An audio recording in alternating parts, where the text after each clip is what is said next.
Hello guys, कैसे आप सब लोग। Welcome to my channel study guru YouTube channel. So guys, आज की वीडियो में हम क्लास 10 फिजिक्स इलेक्ट्रिसिटी चैप्टर के फॉर्मूलेस डिस्कस करने जा रहे हैं। कितने फॉर्मूलेस है चैप्टर में, ठीक है, कौन कौन से, वे सब हम डिस्कस करने जा रहे हैं। तो सबसे पहले हम बात करने जा रहे हैं करंट फार्मूला की। तो पहले हम बात करेंगे करंट फार्मूला की। तो करंट का जो फार्मूला होता है वो होता है I equal to Q by T. I equal to Q by T.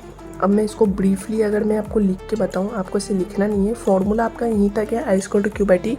लेकिन अगर मैं टर्म्स को डिफाइन करूँ तो यहाँ पर I जो है वो करंट के लिए स्टैंड करता है, यानी हम I को, करंट को I से डिनोट करते हैं। Q जो है उसे हम चार्ज से डिनोट करते हैं, और ये जो टाइम, और इसे हम टाइम से डिनोट करते हैं। टाइम को हम लोग T से डिनोट करते हैं। जो करंट का ऐसा यूनिट होता है वो होता है एम्पियर। करंट का ऐसा यूनिट एम्पियर होता है, ठीक है। करंट का ऐसा यूनिट होता है एम्पियर। टाइम का ऐसा यूनिट हम सबको पता है, क्लास 9 में हमने पढ़ा है, सेकंड होता है। और चार्ज का ऐसा यूनिट होता है कूलम।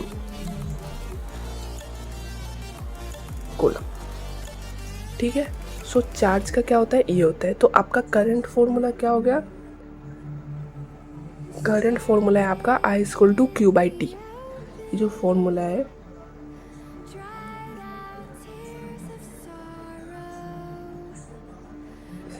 ये जो फॉर्मूला है I equal to Q by T, ये आपका इम्पोर्टेंट है। इस पे मैंने टर्म्स को डिफाइन किया है, ठीक है, ठीक है। तो चलिए हम नेक्स्ट फॉर्मूला की तरफ बढ़ते हैं। नेक्स्ट फॉर्मूला जो हम डिस्कस करने जा रहे हैं वो है पोटेंशियल डिफरेंस का फॉर्मूला। पोटेंशियल डिफरेंस का फॉर्मूला हम डिस्कस करने जा रहे हैं, ठीक है, फॉर्मूला। तो अब पोटेंशियल डिफरेंस का फॉर्मूला क्या होता है, पोटेंशियल डिफरेंस का फॉर्मूला आता है V equal to W by Q. V equal to W by Q, ठीक है। ये आपका जो है फॉर्मूला है, ये आपका फॉर्मूला है। अब अगर मैं इसके टर्म्स को डिफाइन करूं तो यहाँ पर जो V है वो स्टैंड करता है पोटेंशियल डिफरेंस, ठीक है, वो स्टैंड करता है पोटेंशियल डिफरेंस के लिए, ठीक है, पोटेंशियल डिफरेंस के लिए, पोटेंशियल डिफरेंस के लिए स्टैंड करता है V, ओके। यहाँ पर W जो है वो वर्क डन के लिए स्टैंड करता है गाइस, वर्क डन। देखिए V होता है पोटेंशियल डिफरेंस, W का हम वर्क डन, यहाँ पर W वर्क डन के लिए स्टैंड करता है, और जो Q है वो तो हम पहले भी कर चुके हैं, जो कि चार्ज के लिए काम करता है, यानी उसे काम करता है, ठीक है।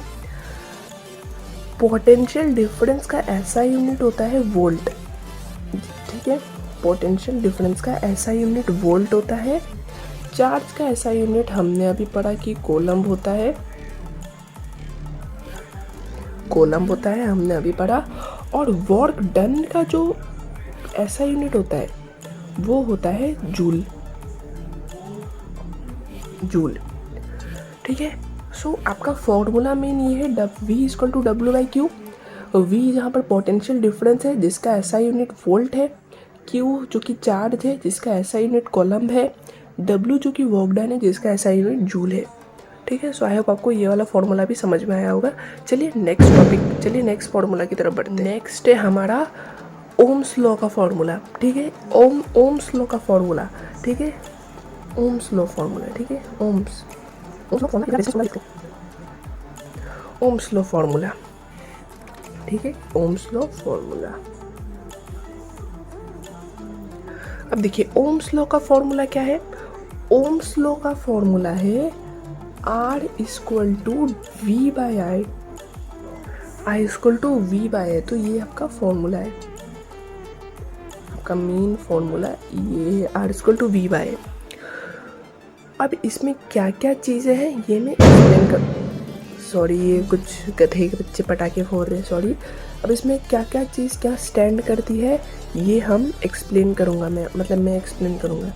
देखिए यहाँ पर जो R है, यहाँ पर जो R है, ये इसका मतलब होता है रेजिस्टेंस,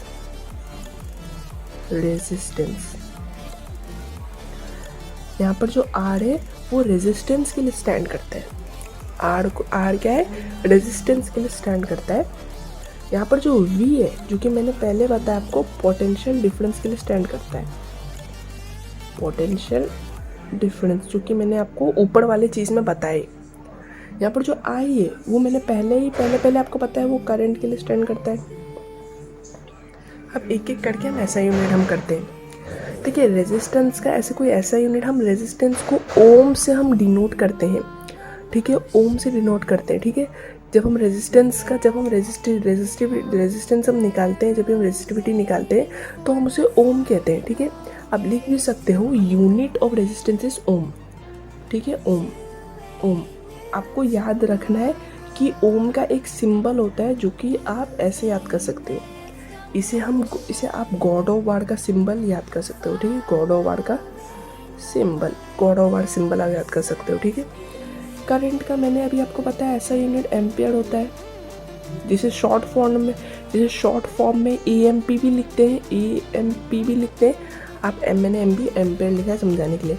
और पोटेंशियल डिफरेंस का ऐसा यूनिट मैंने अभी आपको बताया क्या होता है, वोल्ट, ठीक है, वोल्ट होता है। तो मैंने अभी आपको सब समझा दिया, R = VI, पोटेंशियल डिफरेंस मतलब ये समझा दिया, ठीक है। आई होप आपको गलत समझ में आया होगा। अब देखिए इसमें एक और फॉर्मूला क्या आता है आपका, रेजिस्टेंस का ही फॉर्मूला में एक और फॉर्मूला है आपका, जो कि है आप इसे एक और लिख सकते हो, ठीक है। देखिए ये एक और पोटेंशियल डिफरेंस का फॉर्मूला है, जिसमें एक अलग केस के बारे में, एक अलग सिनेरियो में दिया गया है। अब एक अलग सिनेरियो क्या है, ये फॉर्मूला क्या है, ये फॉर्मूला है आपका V = IR। पहले वाला फॉर्मूला था V = W/Q और एक है V = IR। अब दोनों में से कौन सा यूज़ करना है मैं अभी आपको बताता हूँ। देखिए सिंपल सी बात है, अगर आपको क्वेश्चन में वर्क डन दिया रहेगा और चार्ज दिया रहेगा तो आपको V = W/Q वाला फॉर्मूला यूज़ करना है। अगर आपके क्वेश्चन में करंट है, रेजिस्टेंस है, तो आपको V = IR यूज़ करना है। यानी कि आपके क्वेश्चन में जो रहता है, जो गिवन है आपके क्वेश्चन में, वो आपको यूज़ करना है, ठीक है। सो यहाँ पर V का मतलब क्या है, हमें पता है V क्या है, V है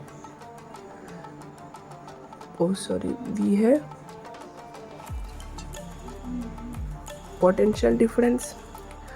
यहाँ पर I क्या है, I है करंट, और R क्या है, रेजिस्टेंस।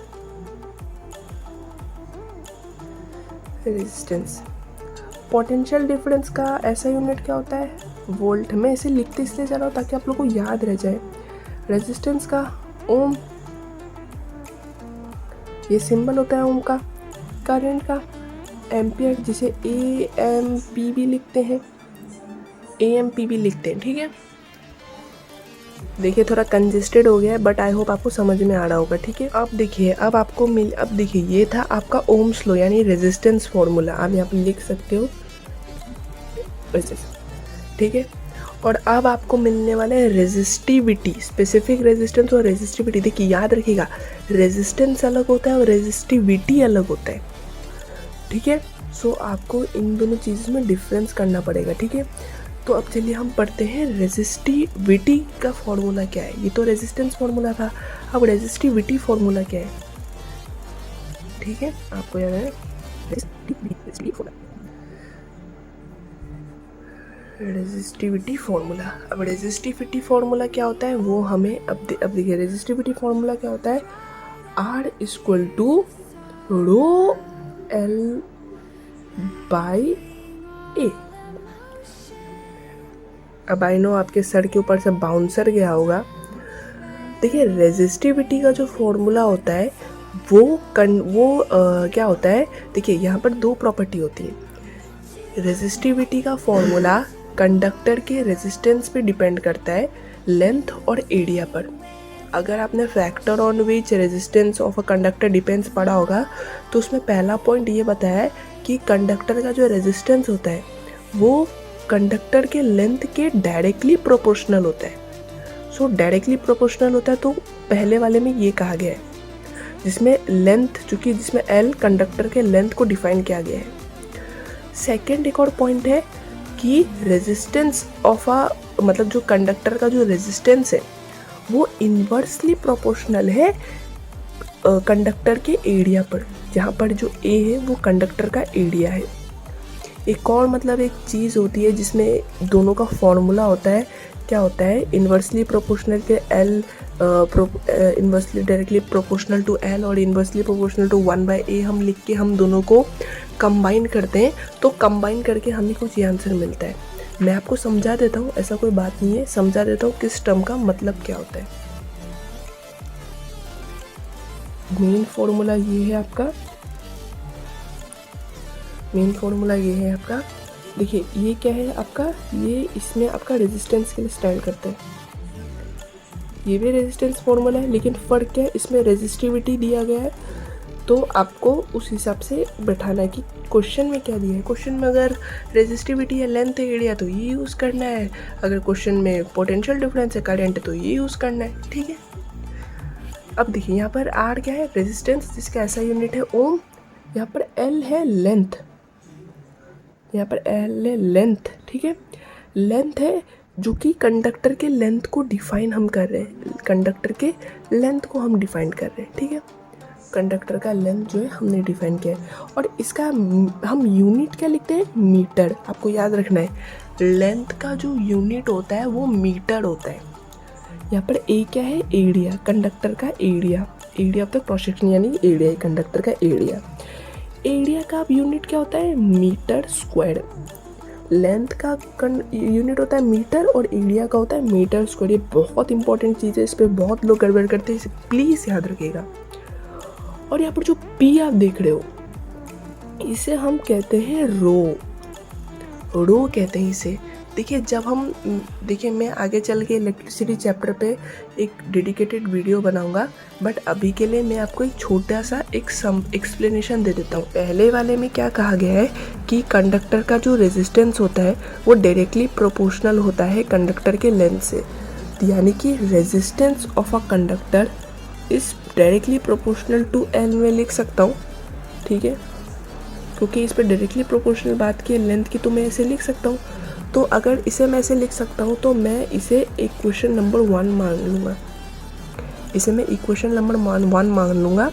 और जो सेकंड वाला पॉइंट है जो कि ये कहता है कि कंडक्टर का रेजिस्टेंस इन्वर्सली प्रोपोर्शनल होता है कंडक्टर के एरिया पर, तो उसे मैं, अब देखिए इन्वर्सली प्रोपोर्शनल तो मतलब 1/a, 1/1 बाई वैल्यू होगा, तो यहाँ पर 1/a, 1/a, inversely proportional to 1/a। तो अगर ऐसा है तो इसे मैं क्या मान लूँगा, इक्वेशन नंबर 2, इक्वेशन नंबर 2। अब आगे चल के जब मैं इसे और इसे कॉम्बाइन करूँगा, तो इसे और इसे कॉम्बाइन करूँगा तो मुझे एक कांस्टेंट टर्म मिलेगा। ये आपको एक चीज़ याद रखनी है कि जब भी हम प्रोपोर्शनल साइन हटाते हैं तो हमें एक कांस्टेंट टर्म मिलता है। R=V/I वाला जो फॉर्मूला था उसमें भी एक कांस्टेंट टर्म हमने इन्वर्सली साइन हटाया था। जो लोगों ने पढ़ा है थोड़ा बहुत उन्हें पता होगा कैसे आया फॉर्मूला, तो उसमें हमने प्रोपोर्शनल साइन हटाया था जिसकी वजह से हमें एक कांस्टेंट R मिला, यानी कि रेजिस्टेंस। तो इसमें क्या है, हम प्रोपोर्शनल साइन हटा देंगे, जो प्रोपोर्शनल साइन है ना ये हटा देंगे, जिसकी वजह से हमें एक कांस्टेंट टर्म मिलेगा जो कि है रो, यानी कि R=ρL/A, जिसमें ये P जैसा जो क्या है इसे हम कहते हैं रो है, और ये क्या है, एक कांस्टेंट टर्म है, कांस्टेंट, जो कि हमें प्रोपोर्शनल साइन हटाकर मिले, ठीक है। सो आई होप आपको ये वाला चीज़ भी जो मैंने अभी समझाया वो समझ में आ गया होगा कि कैसे हमें ये P आ गया यहाँ पर और कैसे ये फॉर्मूला बना है, ठीक है। तो चलिए अब नेक्स्ट फॉर्मूला की तरफ बढ़ते हैं। अब देखिए हमें पता है कि रेजिस्टेंस जो रेजिस्टर्स होता है, रेजिस्टर्स भी छोड़िए, एक सर्किट के 2 पार्ट होते हैं, पैरेलल सर्किट और सीरीज सर्किट, ठीक है।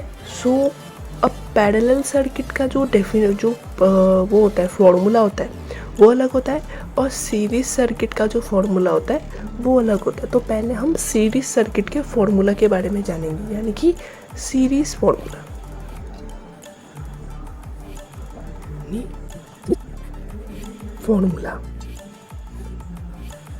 सीरीज़ फार्मूला के बारे में हम जानेंगे।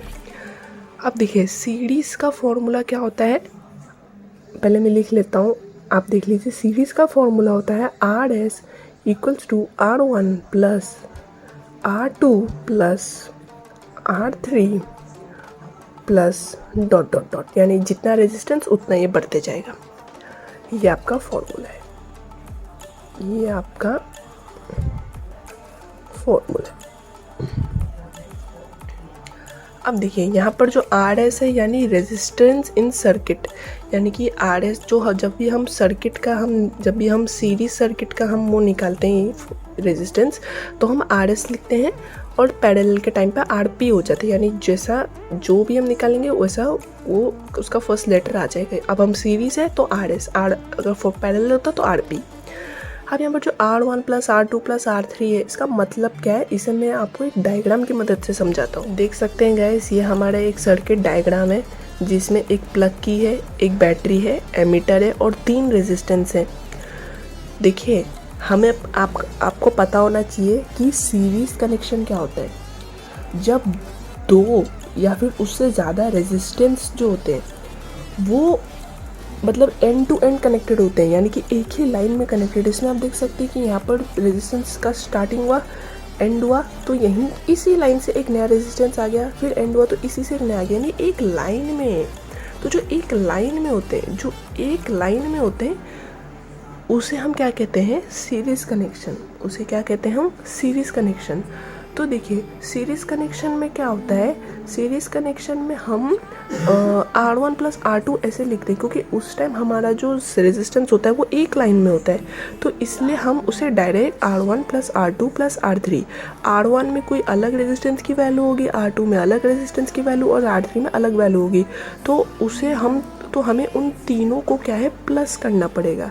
ठीक है, तब जाके हमें रेजिस्टेंस सीरीज़ का जो है हमें आंसर मिल जाएगा। यानी क्या है, हमें R1 plus R2 plus R3, अगर ये होता 1 प्लस, अगर यहाँ पर रेजिस्टेंस हुआ, अगर R1 होता 1, R2 होता 1, R3 होता 1, तो हमें R1 plus R2 plus R3 करना पड़ता, जो कि आंसर आता 1। तो हमारा आंसर क्या हो रहा था, 3 प्लस करें ना 3 होता। ठीक है, सो आई होप आपको समझ में आया। ठीक है, सो मैं अभी आपको टर्म्स डिफाइन कर देता हूँ। Resistance in series, R S का मतलब होता है रेजिस्टेंस इन सीरीज। ठीक है, यहाँ पर R1 का मतलब होता है फर्स्ट रेजिस्टेंस वैल्यू,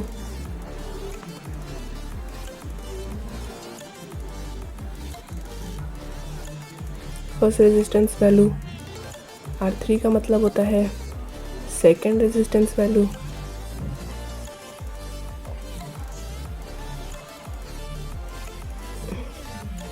और R3 होता है थर्ड रेजिस्टेंस वैल्यू। ठीक है, सो आई होप आपको समझ में आया होगा ये फुल फॉर्मूला। अब देखिए हमने सीरीज़ का कर लिया, अब सीरीज़ का किया है तो हमें पैरेलल का भी करना पड़ेगा, तो अब हम पैरेलल का फॉर्मूला देखेंगे। पैरेलल फॉर्मूला, ठीक है, तो पहले मैं फॉर्मूला लिख देता हूँ। आप देखिए, अब देखिए पैरेलल है तो क्या होगा, सही जवाब RP, तो आंसर, तो अब आप लिखेंगे RP यानी रेजिस्टेंस इन पैरेलल।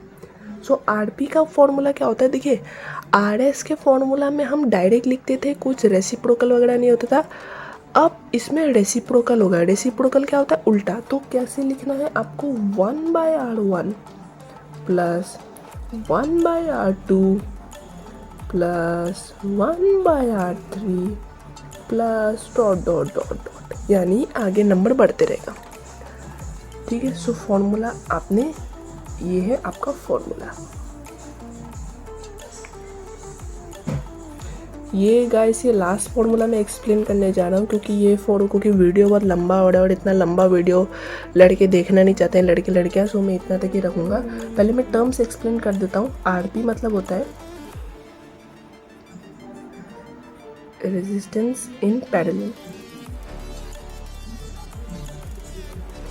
और R1/R1 तो फर्स्ट रेजिस्टेंस वैल्यू है R1, बस यहाँ पर फ़र्क कितना है, रेसिप्रोकल और फर्स्ट रेजिस्टेंस वैल्यू।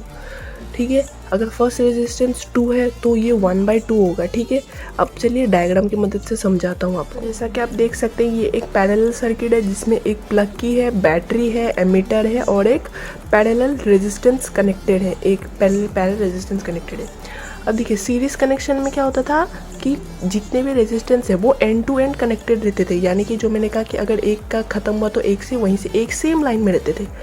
लेकिन क्या हमें ये सेम लाइन में दिख रहे हैं? नहीं, हमें क्या दिख रहा है कि एक रेजिस्टेंस तो सेम लाइन में है लेकिन दो रेजिस्टेंस क्या है, अलग लाइन में है। सो ये होता है पैरेलल रेजिस्टेंस। अगर मैं सब सिंपल शब्द में समझाऊँ तो जब सर्किट में दो से ज़्यादा रेजिस्टेंस एक ही सेम पॉइंट से कनेक्टेड रहते हैं तो उसे हम पैरेलल सर्किट कहते हैं। इसका मतलब क्या है?